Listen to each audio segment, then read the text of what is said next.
I work in the South Pole.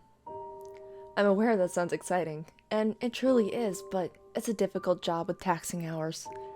We were sent to the middle of Antarctica, with 1,000 miles of snow and ice on all sides.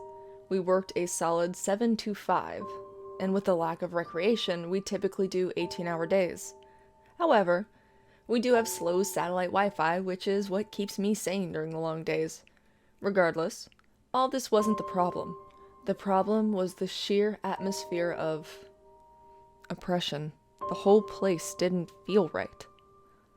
Most of the facility is subterranean with covered heaters atop the roof and an entrance into a cement stairwell. The bunker is what you'd expect, gray, concrete, square with men and women's bunking areas and a few couples rooms. A large bathroom facility with shower and toilet stalls, plus 3 labs and a fully stocked cafeteria, all with no windows. There was also a medical bay and 2 rooms with couches for therapy. After the double section entrance was the rec room. It had a pool table and a bar. The wall was knotty pine wood paneling like from the 1970s. The rooms were all attached by a long dingy hallway including 2 offices with desks and chairs. Spent most of my time there. Atop the station was an observation deck, reachable with a ladder, with windows where we could see and hear the outdoors. But we usually only went up to smoke since it was nearly as cold as the outside. The whole place was poorly lit, fluorescent lights and a few lamps in corners, but overall it looked like a dingy, green, underground cement hell. Outside is exactly what you would expect from Antarctica, snow for hundreds of miles in all directions. If you have a fear of open water, it feels like that, except you have to walk in it. I was a little surprised as to why they invited so many on this particular expedition. There were 12 of us total. Usually 6 would suffice. All professionals in our field, however, the range of work each of us did was surprising. Typically, it would be a singular field of study to accomplish a common goal. But on this expedition, there were several different professions. The first was an older Finnish gentleman, a medical doctor, who was skilled in healing injuries in frozen climates. The next was a physicist, who really was as surprised as us to be in the South Pole, for their work is often theoretical and, when in practice, requires a team in and of itself. And the next 2 were a British husband and wife team, both geologists. There were 3 men in their 30s for maintenance and driving, specialized in sub-zero conditions and masters in any repair field. Also, there was biologist, a young black lady who wore her hair in a bun and kept her lab coat on at all times inside. She was all work and no fun. Then, there were even 2 therapists. Yes, 2 therapists. The first is what you'd expect, a middle-aged lady with blonde bangs and a clipboard, always wearing a warm smile. The other, well, he was a tall, lanky fellow. He was gaunt and his hair was jet black. Honestly, I had no idea why he would be a therapist. I myself was intimidated to even say hi to him. I never saw anyone join him in therapy unless he specifically asked them. I usually tried to avoid him. There was another man who I assumed was a cook until I saw we had to make our own meals. He was an odd, mousy-looking fellow. He didn't speak to anyone, and when I tried, he would simply ignore me. I maintained that he would be my favorite person on this expedition since he kept 100% to himself. Me? I was the chaplain. Yeah, I know what you're thinking. There are half a dozen professionals here, and they need a chaplain? Well, I didn't think it made sense, but when I was contacted by the organization funding the trip, I didn't argue. They were offering a lot of money, and in my line of work, that's a rarity. The expedition was to be 6 months, and we were to each conduct specific experiments. I don't know what the others were assigned, but I was to journal on the religious implications of the expedition, and provide any counsel for the other participants on the trip, any sect or faith. The counsel assignment I didn't have a problem with, but the journaling? That's the kind of thing college freshmen journal on in Theology 101. Either way, I was getting paid, so I sucked it up and spent the rest of my free time downloading movies and games to pass the long hours in between counseling. Surprisingly, a lot of people came to me for religious discussion. I won over the maintenance guy's approval when I cracked open a beer with them and talked Catholicism on the old red rec room couch. I am a Protestant minister, so they were a little standoffish at first. We became fast friends, and even though I couldn't bless them or give confession, I think it helped ease stress to feel like they could disclose matters of faith as well as just have a fun conversation. Either way, I got along well with everyone after enough time. The physicist was a staunch atheist, so we played pranks on each other frequently. I would hide his laptop out of easy reach, blaring "Jesus, take the wheel," and he would wake me up half the days with "No church in the wild."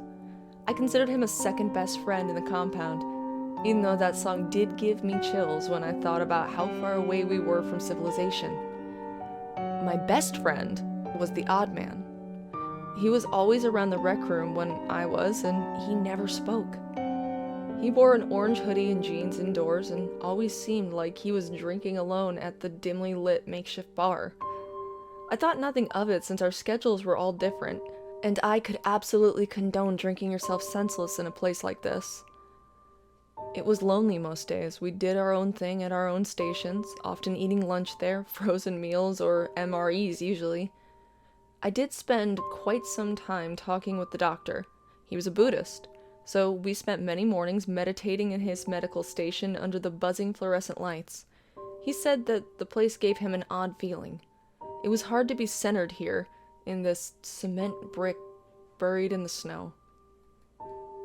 It did get to me after a while. When I was alone and the lights were quiet, I swear, I could hear whispering. After one particular incident, where I swore I heard clear words, I started wearing headphones. They helped quite a bit with filling my ears with noise and blocking out the outside world. One week, supplies were dropped in front of the coastal base hundreds of miles away. We restocked cigarettes, whiskey, and other non-essentials like food and water. I say that to point out whoever was paying for this was dropping serious money. I never met the client. Rather, I was contacted through their representatives. Apparently, the man funding it was very wealthy, very driven, and very religious, and he was highly invested in this expedition. He wanted a success, but no one knew his goal with the ordeal he was funding. Also, once a week, we would go out in the snow rover, a giant SUV that could ride over the snow and ice. We would take samples of the ice and examine a previous dig site from the last crew. I could not imagine the crew that had to come all the way out here to build the facility, but I bet they got paid crazy money. Some days we would all just get out and see the sun. We couldn't leave during a blizzard, but most days only the necessary crew for the expedition would go. Whenever we went, we had to wear a harness attached by a rope to the SUV to avoid slipping down the ice and being injured. We can only go once a week due to the outside conditions and distance to the dig site. I mentioned both of these to say that we were alone out here, and if a plane came Monday, then we had 7 days until it returned. Then was the first big shift. It was exactly 2 months in the base. The team who left that day were the geologists, the biologists with one maintenance man to drive and man the harnesses. They left in good spirits and remained at the site for hours.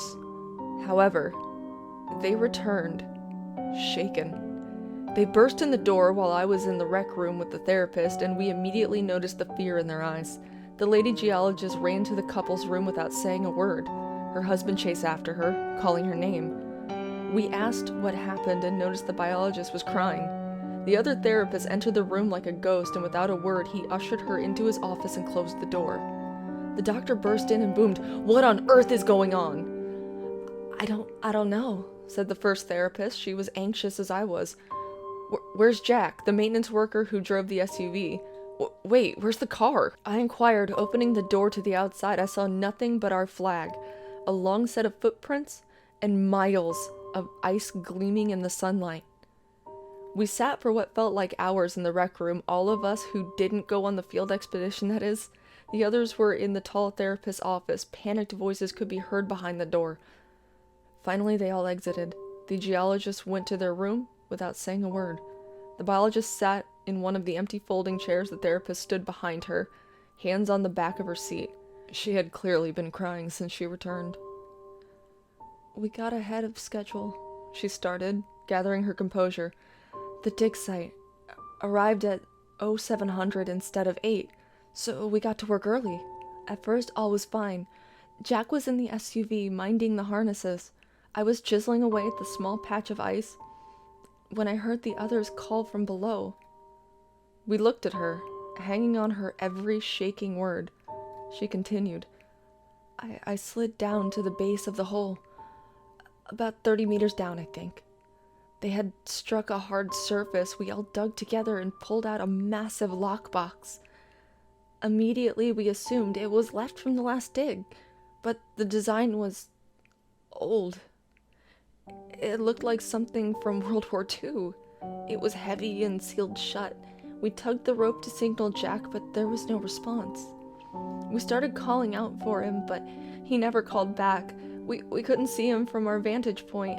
After a solid 10 minutes of screaming, we made our way up the hill using our tools. We used the extra length of cord to pull the box up. It took all 3 of us, but we got it up. When we reached the top, Jack was nowhere to be found.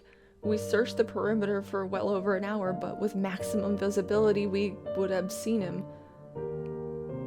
We checked for holes in the ice and signs of footprints, but his earlier tracks never left the side of the SUV. We loaded the box in the back and kept searching. We noticed something then. Something we absolutely should have seen already. When we climbed atop the vehicle for a better vantage point, we saw a massive single message in the snow. Run. We looked at her in disbelief, the mutual feeling of sympathy and that I could have searched better. People tend to have. She started tearing up again. We panicked. We drove away. But none of us can operate a vehicle designed for snow and ice. We crashed into a massive pothole about a mile south of here. We left the car and walked back. The find is still there, and Jack is somewhere in the deserted wasteland. After this, she broke down in sobs and left to the dorm. Jack hadn't answered a single radio call or even made an attempt at reaching us. The dig site was hours' drive from our base, and we were thousands of miles from any other researchers. We were essentially powerless to do anything. "First things first," said one of the other repairmen. "We need to get our ride back." He suited up, then he and the other maintenance worker left on the snowmobile designed for short distances. Now, I don't know how they did it, but they managed to bring the SUV back safely in less than an hour. By now it was getting dark, and the search for Jack would be too dangerous to continue tonight. We didn't sleep that night. The odd man didn't even come to bed. He just wandered the halls drinking. I lay there listening to music to drown out the sounds of silent sobs coming from down the hall. This concrete slab, this tomb in the middle of a frozen dead zone. We were completely and utterly alone. The doctor remarked before bed, "If Jack is still alive, he may be better off out there." The next morning we set out. All of us, except the 2 therapists and the odd man, who I assumed was sleeping off a hangover. We dragged the lockbox out of the vehicle and laid it in the rec room. We loaded up and decided to deal with opening it later. We searched the dig site and surrounding area until evening and turned up nothing. The message in the snow was nowhere to be found, and there had been no snowfall that night. We found no tracks, no signs, no body, no anything. We returned depressed and feeling responsible for our missing companion. When we returned, however, we were greeted by an odd sight. A jet. On the snow was a ski-fitted jet, and not like the crappy junk plane that dropped us off. This was an expensive private jet. We entered the facility to the sounds of loud, booming laughter. A short, bald man with a goatee sat in the rec room with the shrinks. He was smoking a cigar and wore a very nice suit. 2 very large men in sunglasses stood on either side of the door. We were slightly stunned. "Well," the man said in a hard southern drawl, "if it ain't the rest of the party." Who? I was cut short. "Allow me to introduce myself." He stood up, extending his rigid hand. "Earl. Redacted. Pleased to meet all of you. Finally." We took turns awkwardly introducing ourselves, realizing that this must be the guy in charge. He invited us into the cafeteria to have an official meeting. This was the second weird shift in the trip. He offered condolences in regard to Jack and expressed that it was no one's fault that he went missing. "As for that message in the snow," he said, lowering his voice, "I would say this whole place tells you to run at some point. Don't let it get to you. He finally revealed his focus of the expedition, that we were to discover any signs of past visits man had ventured. He also expressed that he wanted to colonize the South Pole, but needed to know the psychological effects of people living here. That's why he sent 2 mental health associates and a minister.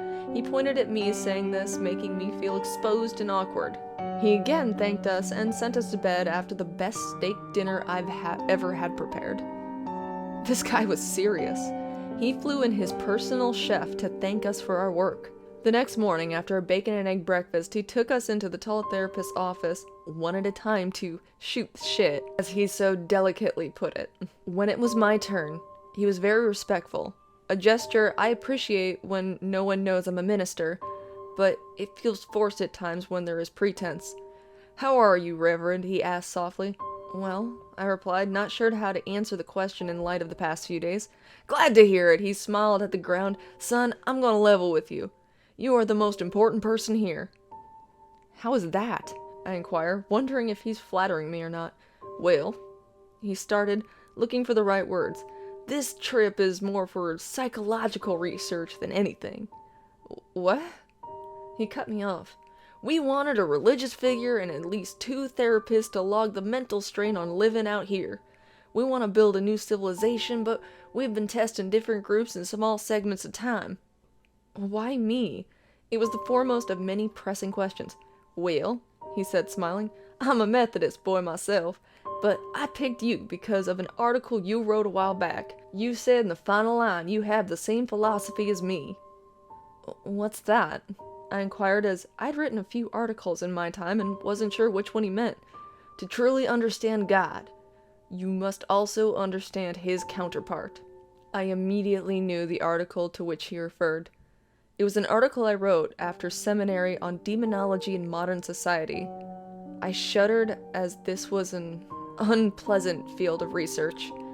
Either way, the man had done his work on me, but I still wasn't sure what a short article on demons qualified me for a mission in the Antarctic.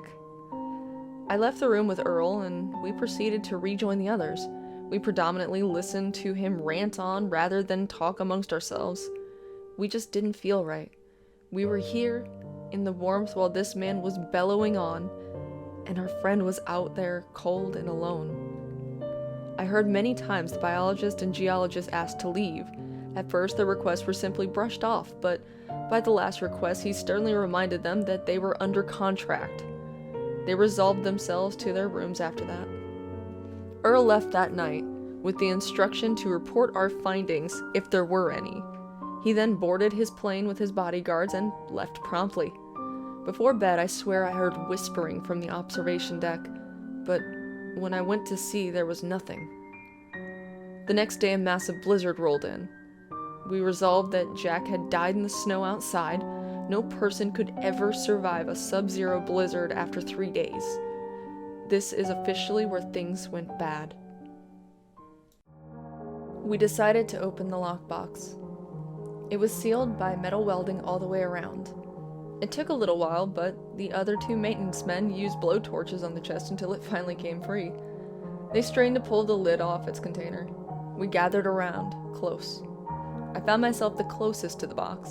They flipped the heavy lid over, which shook black soot from the chest. We coughed, and when it cleared, we saw the contents. There was nothing. Or at least nothing important. We found a piece of string, a thimble, and salt scattered about. We sat there rubbing our heads and looking at each other. We discussed why this would be out there in the ice so many layers deep.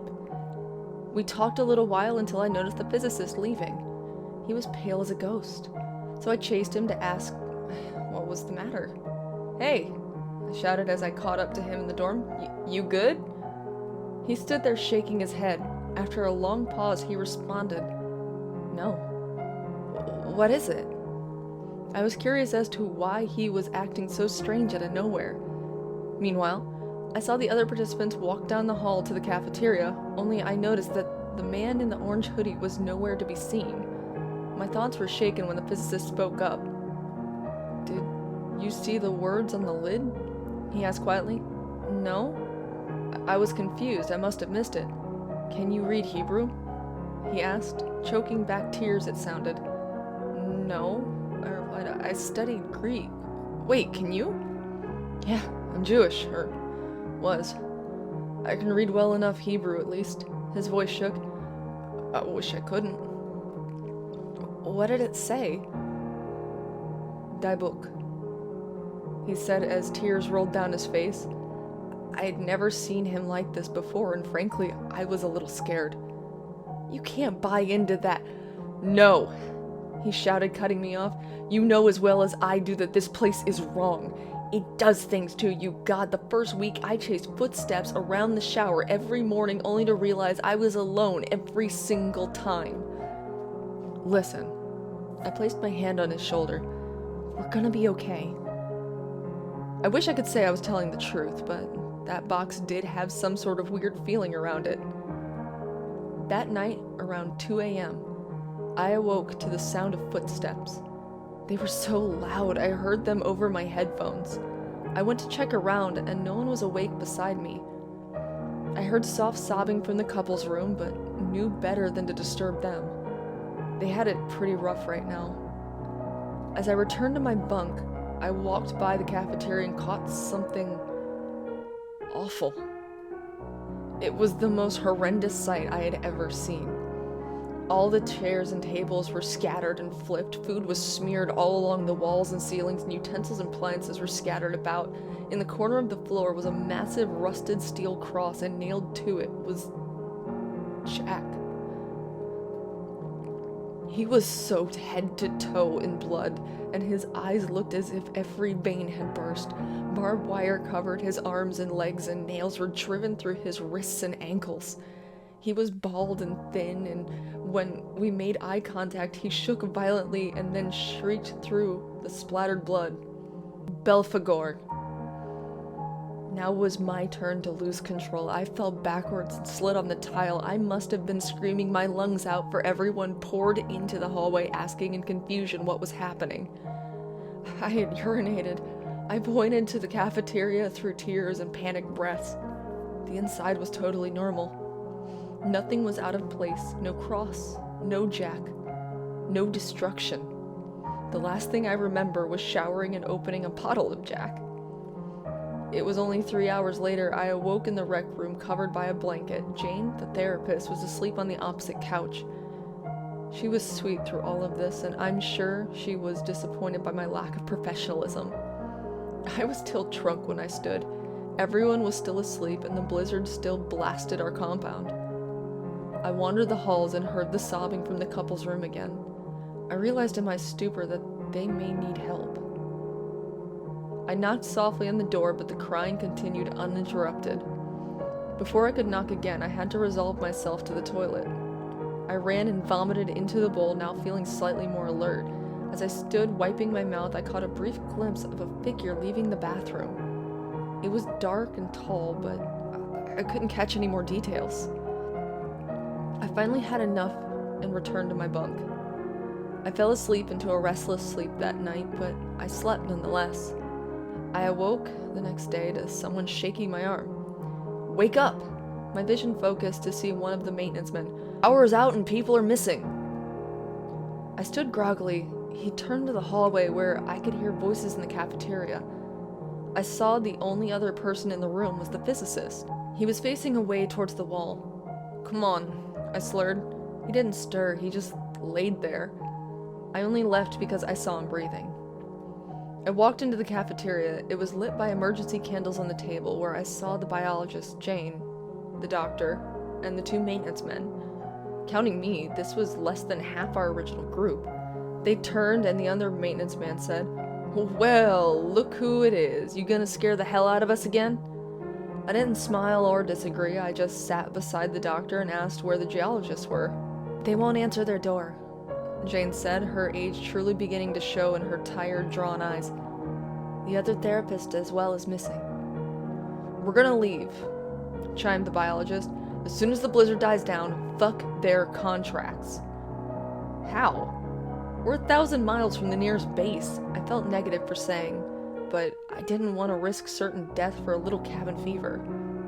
Well, chimed the man who woke me, we have a massive sled, We'll load with every tank of gas, then we just have to get within 50 miles to the nearest base to be within radio contact. We have GPS, we'll drive in shifts, and we'll take our time to avoid pitfalls. Is this agreeable? Asked the doctor. Everyone nodded in agreement. In that case, he continued, I suggest we spend the next few days together, hoping the missing members return. And if not, then we will beg their forgiveness in hell. I spent the day sitting in a daze. I just had no clue why we were all so distraught. We all layered up in the dark and hunkered down. We made small talk in an attempt to fill the void. The dancing candlelight played tricks on our eyes and the dark was oppressive. The 6 of us sat there, just sitting, just waiting. Finally, around 1800 or 6 p.m., Jane suggested we check on the geologists. We stayed close down the hallway and heard the sobbing. It was softer, but still present. Jane knocked, waited, knocked again. Then she shouted she was coming in, but the door was locked. The maintenance man began pounding his fist and threatened to break in. He took out a kerning and picked out a key. It fit the door and he slowly opened it to the bedroom. Inside was a nightmare. The first thing I noticed was the blood. It was everywhere. The walls, the bed, the ceiling, the floors, it covered the lamp and bathed the room in a deep red. On the bed was the male geologist. His eyes were wide open in shock and his mouth hung agape. His throat was torn out and his leg was chewed to the bone. His wife sat beside him with her back to us. She turned, covered in blood herself. She was crying and chewing. She sputtered the bloody meat while sobbing. Her expression turned from sorrow to one of pure, unadulterated rage. She contorted her mouth to scream, but only a hoarse gargle and bits of flesh came out. The maintenance worker closed the door and we all panicked in unison. "Get to the door," the doctor shouted. We followed him to the kitchen and pulled tables in front of the door. We piled in furniture to board that animal in her cage. We returned to the rec room. Everyone was crying and Jane was in the fetal position, shaking uncontrollably. "We leave tomorrow," huffed the doctor in between shudders. The blizzard still raged outside. I swear at times the wind was so loud I felt like it mocked me. I must have fallen asleep at some point because a massive blast woke me. I looked up to see others jumping to their feet. We got ourselves to the ladder and climbed to the observation deck. Outside we saw blackness expanding, all except for a large patch of light a few meters away. Through the whiteout conditions, we could make out fire. The SUV was in flames. Gas tanks stacked around it. Atop the flames was a person. Upon closer inspection, I could see it was naked and dancing. Oh God! The biologist lifted her hand to her mouth. Jane? It was Jane. She was naked and being burned by the flames. Her howls echoed through the dark storm. We watched as the fire consumed her body. She shrieked and screeched until she finally fell, remaining silent forever. We walked downstairs feeling hopeless. We sat in the dark of the rec room and no one spoke until morning. The physicist was still in bed. He was trying to ignore everything, but at this point I knew he was too far gone. The footsteps were loud in the unoccupied rooms, but at this point I had given up. If I was to die here, then so be it. We huddled in blankets and coats against the wall. We sat and we cried. The candle in front of our feet was only light source. I closed my eyes tight so not to see dark shadow pacing the room in front of us. The next morning the power returned. The lights were flickering and we stood slowly in the dim, intermittent glow. We heard music playing in the showers. We all walked together and looked inside. Within the song was Jesus Take the Wheel being played on loop from an MP3 player. We walked into the dull gray room and saw the physicist, naked, sitting on the floor in front of the iPod player. Blood appeared to be running into the drain beneath him. He slowly turned his head to me. He held up his left hand to his lips and hissed along. With the other hand, he lifted his bloodied, mutilated genitals. He closed his eyes and smiled a large, toothy smile. He whispered behind closed teeth, "I like this song now." "God," said the doctor. He slowly approached the bloodied man, attempt to keep him calm. He continued, It's okay, boy, I'm here to help. The physicist snickered again, eyes still closed and teeth still bared in a snarling grin. As the doctor got close, the man shrieked with inhuman volume and sprang forward. He tackled the doctor to the ground and sunk his teeth deep into the old man's jugular. Blood ran down both the doctor's neck and the physicist's teeth. He stood, turning his violent intent at us. The doctor sputtered blood and choked for air as the brooding man crouched to leap. A loud bang filled our ears. I fell to the ground in agony. The screeching in my eardrum was unbearable. Finally, it was clear. I saw the physicist now laying dead in a pool of his own blood. In his head was a circular wound that bore all the way through his skull. One of the maintenance workers was holding a smoking pistol. We were 4 now. Me, the biologist, and the 2 maintenance workers. The rest were now all missing or dead. Although the power was on, the satellite was down, thus ruining our chances for radio and Wi-Fi. We all paced and cried and panicked for hours until finally one of the maintenance men spoke up. Our only chance at survival is to fix that dish. We looked at him and silently knew. He spoke the truth. The outside was still completely whited out from the amount of snow and wind. "I'll go," spoke the other man. "We'll all go together," said the first. The biologist and I knew we could not argue. We watched them in their coats leave into the unforgiving blizzard. We waited for what seemed like hours, searching for radio signals and Wi-Fi.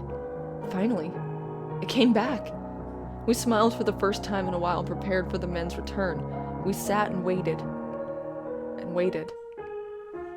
And waited. We didn't say anything, but we knew. We knew we were the last. She fell asleep in my lap after we cried ourselves tired. Before I closed my eyes, I swear I heard the giggles of a child. I awoke sometime later. I was utterly alone. I yelled for the biologist. I searched each and every room until I found the last thing I wanted to find. I found her in the observatory. She wrote a lovely note about wanting to see the outside world before she died. In her arm was an empty syringe that I guess is what she used to end her life. Her eyes were blank, staring into oblivion. I left her to her peace. Now, the reason I write this in my probable last moments of clarity, the reason we were brought to this frozen hell only to die, the reason I'm sending out this story before I put an emergency flare gun down my mouth, I returned to the office I had been using. I was hysterical. I saw my reflection in the display mirror and noticed my eyes were totally black. This sight brought me to smash the mirror. I sliced my knuckles, which rocked me back to reality, and in my second of clarity, I noticed the slips of paper that fell from the shattered pieces. It was a note with a picture attached. The note read, "If you're reading this, then I hope it isn't too late. This place is not what you think. The man in charge is not a religious kook. He is much more dangerous. By now you may have found the undiscovered lockbox. In it you found some trinkets to spook you. There is probably a minister with you to comment on the materials as evil. This is their set and setting. That black dust that flew out? It wasn't dust, and it wasn't evil. God, these people don't want to colonize. Ever wonder why you're so far away from any other bases? This is a weapons testing facility. You have unknowingly been testing compounds for a private company. This particular compound is an untraceable psychosis-inducing strain of pathogen that is meant for world leaders. The concept is to have the enemy kill itself. If you breathed the black dust, then it is too late. All you can do is attempt to get this message out, but do not trust the maintenance men and do not trust the tall therapist. They are working for Earl. They will disappear without a trace shortly after his visit. They've logged your behaviors, so even if the blizzard, which is what I assume you're already in, subsides, you'll be found and killed if you escape. I'm so sorry. I lost my entire team. I wish you never would have come. I'm sorry. Dave." The picture attached was what I assumed was the previous team. In red ink, a man was circled and labeled me. In the picture was a mousy man in an orange hoodie and jeans.